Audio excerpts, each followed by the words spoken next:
What's going on, guys? Welcome back to another vid. In this vid, I'm gonna be talking about my 496 big block, what I got in it, what parts I use, and what I should have done better or what I would have done differently. But before I get into all that, a lot of people have been asking me what I'm putting this motor in. Motor came out in 1994 C1500 or OBS Chevy, single cab, short bed, 2-wheel drive. So when I bought this truck, the motor was already put in there. It had a TH400 behind it. I still got the TH400, but I don't know if I'm gonna use that or the 4L80. Probably go with the 4L80 because that has overdrive. But anyway, get into that later. When I bought this truck, previous owner, original owner, they put this motor in here in the truck, and the truck originally came with the V6, but I guess they're trying to make it a 454 SS. But if you look at the registration tag, the truck hasn't been running since 06, so I'm guessing that's about the time they put this motor in the truck. But when they put it in the truck, they left the spark plugs out, and my guess is it's been sitting in the truck since 07, 06. So, but anyway, bought the truck, and then I had to pull the motor out because, like I just said, the spark plugs were not in there. The motor wouldn't turn over. The cylinder, and obviously the cylinder walls was all rusted out and stuff. Well, they're rusty. They didn't have no cross hatch or nothing. So tore the motor apart. Took it to the machine shop because I had to take it to the machine shop to get the cylinder walls done. And I think they said, well, this motor's bored 60 over, but I think the machine shop said they boarded 20 when they got the 20 over. That, or yeah, I think 20 over, that's when all the rust was gone out of it and stuff. So I could have went with 30 over pistons, but 60s over is better. But anyway, yeah, I took it to the machine shop. Actually, before I get in the machine shop and stuff, I'm gonna talk about like the crank rods and the pistons that I got for it. Cause the crank is a 4250 crank, because originally the 454s came with the 4.0 crank and externally balanced crank, but this is an Eagle 4250 crank, internally balanced. But I'll put all the part numbers and everything in the description. But yeah, the crank 4250 Eagle forged crank. The rods are forged. I don't remember the length of the rods off the top of my head, but I'll put like I said, I'll put the part number in the description. And the pistons, I think the piston brands were SRP or something. But those are flat top pistons, and I was trying to get 2 valve relief pistons, but at the time, if I would have got 2 valve relief pistons, those are on, yeah, they were on back order or out of stock, whatever. But I would have had to wait like 6 months to get those in, and then the flat top pistons, they were ready to ship. So I didn't want to wait like 3 to 6 months or 4 to 6 months. I forgot exactly how long it would have taken to ship them to me, but either way, they weren't in stock, the 2 valve relief pistons. So I had to get the flat top pistons. But yeah, that's all forged, so I'll be able to run 7,000 RPM. But like I said, if I would have, actually, I'm gonna tell you at the end what would I have done differently with this motor if I could do it again. And then the crank, since it was internally balanced, I got a harmonic balancer on here. Internally balanced harmonic balancer. A harmonic balancer that's internal, not externally balanced. And then the flywheel, I'm gonna have to get an internal balanced flywheel. And for those of y'all that are building a big block Chevy, If you're getting internal balance flywheel, make sure you look up for a 396 because the 396s were internally balanced and the 454s were externally balanced. So if you got an internally balanced crank like me, the internally balanced flywheel, look it up for a 396 because if you look it up for a 454, it's just going to say external balance on there. When I put ARP main studs, and then originally the main studs I got were for a windage tray. But I found out Summer Racing, they make an oil pan with the windage tray included. So I changed out the main studs and just ran normal ARP main studs. But like I said before, the reason I took to the machine shop was to bore out the cylinders because the cylinders are all rusted and stuff. Because my original plan when I got this motor was, okay, I'm gonna just take the machine shop, do something simple just to get it running. And then I was looking at parts, and then I was looking at parts, and I was like, ooh, forged crank, forged rods, and then I was watching stuff, people making big power out of this, out of big blocks, so I was like, okay.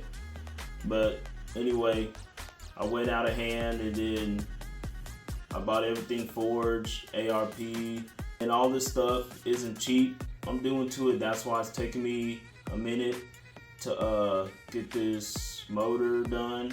Let's talk about taking it to the machine shop. I did put out a video of how much it cost me to take this to the machine shop and stuff, and everybody just went crazy. Oh, it shouldn't cost that much to do machine work. Well, it depends on what state you live. Like I live in Texas. When I looked at the receipt, they only charged me $400 to assemble the motor to a short block. And yeah, I would have saved $400 assembling it myself, but the price I paid to get the machine work and stuff was still expensive.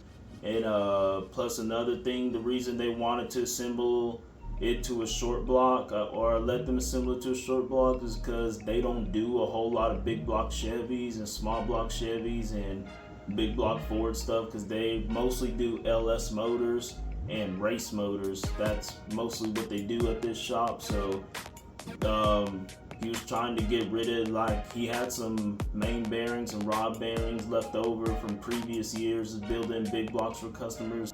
He wanted to make it to a short block just to get rid of those bearings. So I was like, yeah, sure, go for it. So because he said he only did like one big block every like 2 years, and when I was there, he had a big block Ford there. But anyway, they mostly do LS motors and stuff. But when I dropped it off there with all the parts and everything, he said it was gonna take a year to get it all done. He said it was gonna take a year to get it all done because they had like a ton of motors, like a lot of motors. Like he had over 100 motors there, all LS motors, a couple different motors too, a few different motors, but mostly LS motors. But he ended up getting it done in 6 months because I already had my parts there and stuff.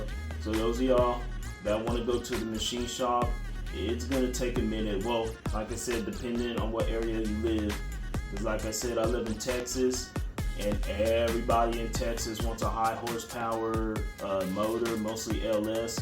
So yeah, the machine shops here are backed up. But yeah, depending on what state you live, it will depend on how much the cost of machine shops are. Then, like I said before, I put a video out about that. The machine shop costs, y'all can check it out. Alright, but anyway, next subject. The cylinder heads on here, they are big, high flowing cylinder heads, but I'm not going to tell you what they are. Maybe we get to 1,000 subscribers, I'll tell you what cylinder heads and what camshaft I got in here. But the cylinder heads, all I'm telling you is AFR. Camshaft, if you watch my previous videos and watch me installing the camshaft and stuff, you know it's a solid roller. It's a solid roller. Why can I say that? A solid roller camshaft. You saw my other videos, but I'm not gonna give you like the duration and lift numbers. Maybe 1,000 subscribers, I'll tell you all that. But As y'all know, it's a flat top piston, so it's not a real big cam, but the cam is bigger than what you think is in here, which I'm surprised it actually fit. And then when I checked the piston and valve clearance, I actually could have put a bigger cam in here than I thought. So something happens in this cam, I'm gonna put a slightly bigger cam on here. But anyway, cam is a Crowder cam. I don't think I said that, but yeah, Crowder cam, AFR heads. The timing chain is trick flow. I think it's a trick flow. It's a double roller timing chain. And when I was installing the timing chain cover, one video I did, a lot of people were saying camshaft retainer and all that stuff. I did put a camshaft retainer in there, but I think y'all were talking about putting a push button in there, or a cam, not push button, a cam button. I think that's what y'all meant to say, but because the camshaft retainer came with the timing chain and the sprockets and all that stuff. But the cam button, I did go back and put one in there because I honestly just forgot about it. But if you got a roller, hydraulic or solid roller, you got to put a cam button in there, because since it's a roller, it could slide forward easy. The cam could come out. So yeah, got a cam button in there. I did have to grind it down a lot to make that cam button fit. A lot more than what I thought I had to grind down, but anyway, I got it in there, fit. And then the timing cover is an aftermarket timing cover. It's a Milodon timing cover. That was the only timing cover you could get for for this Gen 5 big block that'll fit a double roller timing chain. The original timing cover wouldn't fit on there, so yeah, I got that. Yeah, I talked about the camshafts, heads. Oh yeah, the lifters. The lifters are Bush lifters, Iski brand Bush lifters. The reason I went with Bush lifters is because I heard a lot of people saying, well, specifically with big block Chevys, the push rods or the valve train push rods are a little bit angled for big block Chevys, and the small block Chevys, they're straight. So small block Chevys don't have lifter problems, big block Chevys do, because they're a little bit angled and it hits the lifters at an angle. So that's why I went with Bush lifters, because they're stronger, and plus if those Bush lifters fail, it's not getting needles all out through the motor, and if you get needles in the motor, you need a whole new block. But if a Bush lifter fails, you're just got to replace the lifter, or the lifter and possibly the camshaft, because it'll wipe out the camshaft if the lifter fails. Yeah, so we got those, the lifters, Iski, Bush. Paid an arm and a leg to get that, worked a lot of overtime, but hopefully they'll be worth it. We'll see. Push rods were comp cams and trick flows. I know y'all gonna say something about comp cams, Chinese made and all that stuff, but that's what I got with. That's what I got in here. Rockers, the rocker arms, those are comp cams. Those are steel. The reason I went with steel instead of aluminum is because, well, I know I said this is the last video, but I'm going to repeat it again. A lot of the stuff in the video is probably a repeat from all the other videos, but I'm still going to say it because someone that's watching this might be new. But like I was saying about the rocker arms, I went with steel instead of aluminum, because aluminum, they're lighter, but they don't last long. But aluminum, if you're making a specific race motor, then yeah, you can go with aluminum, because like I said, they're lighter, but you're gonna wear through them. But usually if you race, they're changing the rockers all the time anyway. But anyway, went with steel rockers, still aluminum. Aluminum don't last too long, but it is lighter, easier on the valve train. The steel, they last longer, they're better, so that's what I went with. And then someone commented on the last video about my push rods. I should have went with 3/8, and you know who you are, you're watching this, you're right.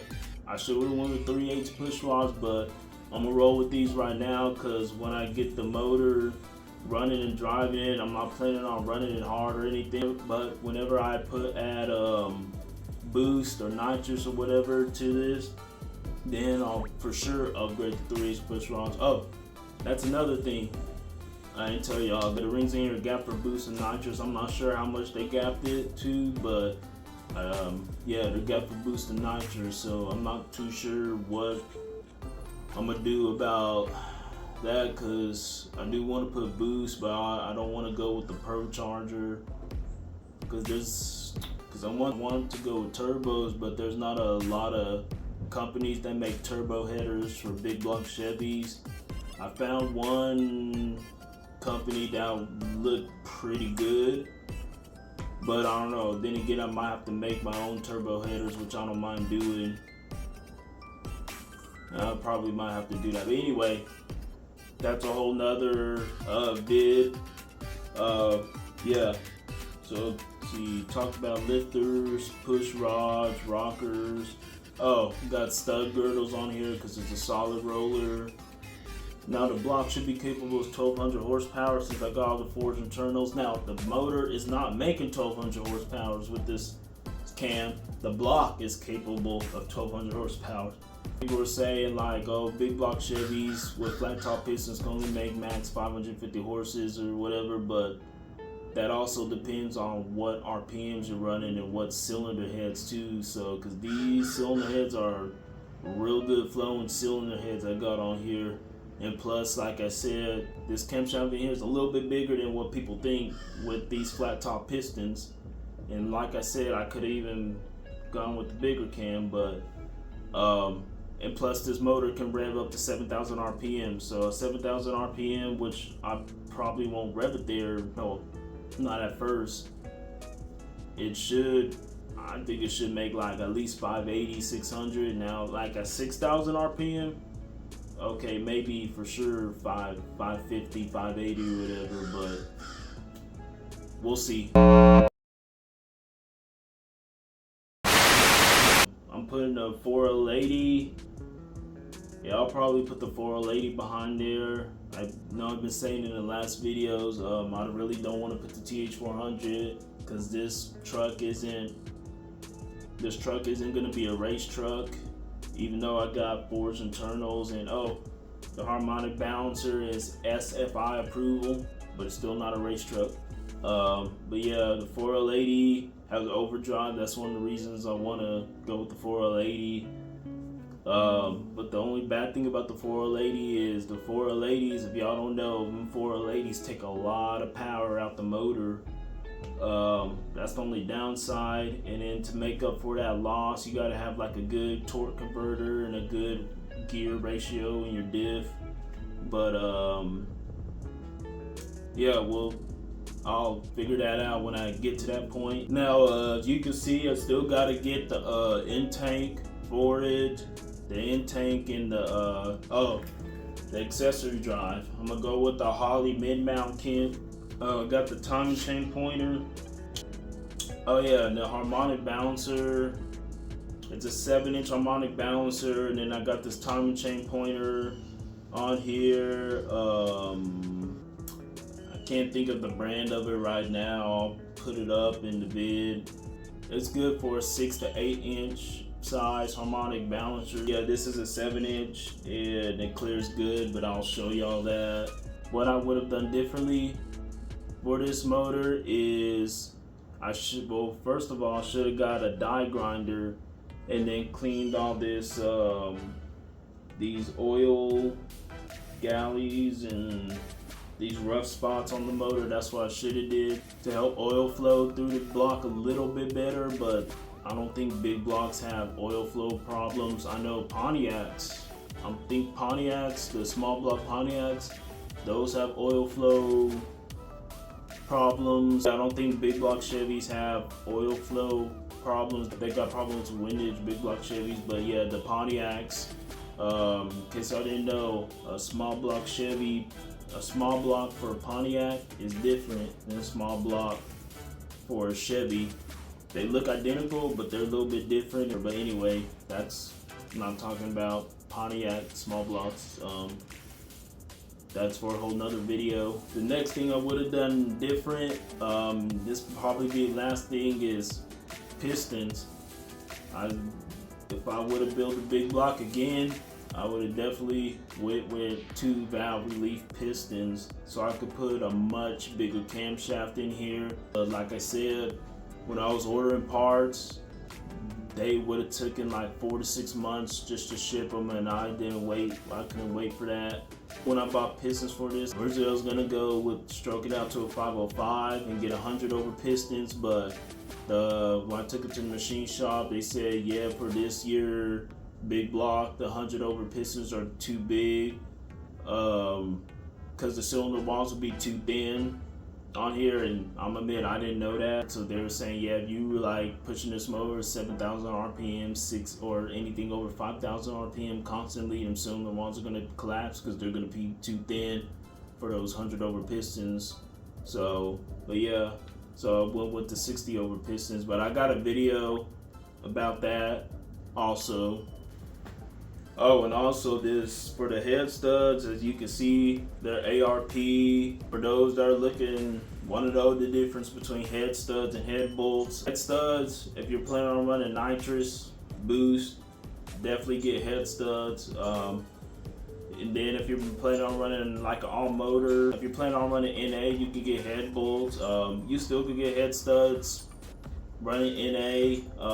You still get head bolts if you want, if you run NA, but the studs will hold up better for boost. Head studs will handle better with boost and nitrous than the head bolts.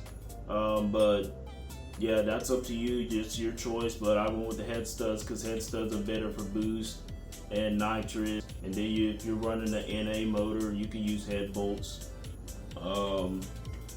I think that's it for this. One more thing I forgot to talk about. I might put this at the beginning of the video. Probably not. This motor is a Gen 5 Big Block Chevy. Yeah, definitely should have said that in the beginning of the video. It's a Gen 5, not a Gen 6. Some people were saying like, oh, it's a Gen 6, but this is a Gen 5. When I put the numbers, looked up the numbers, it said it's a Gen 5 Big Block.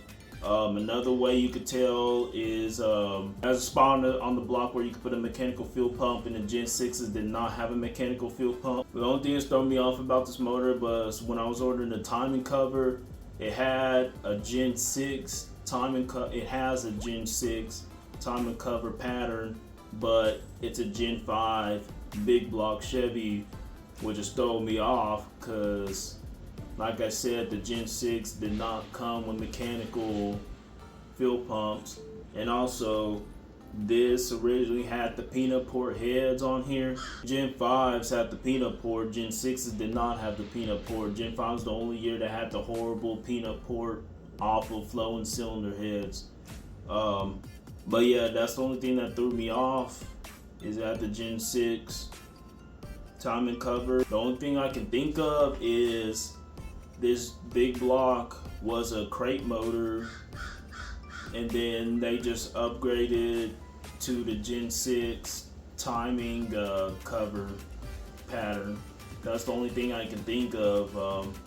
But yeah, y'all can comment about that if those of y'all that know more than me about these Big Block Chevys, y'all can comment if it was a crate motor or not.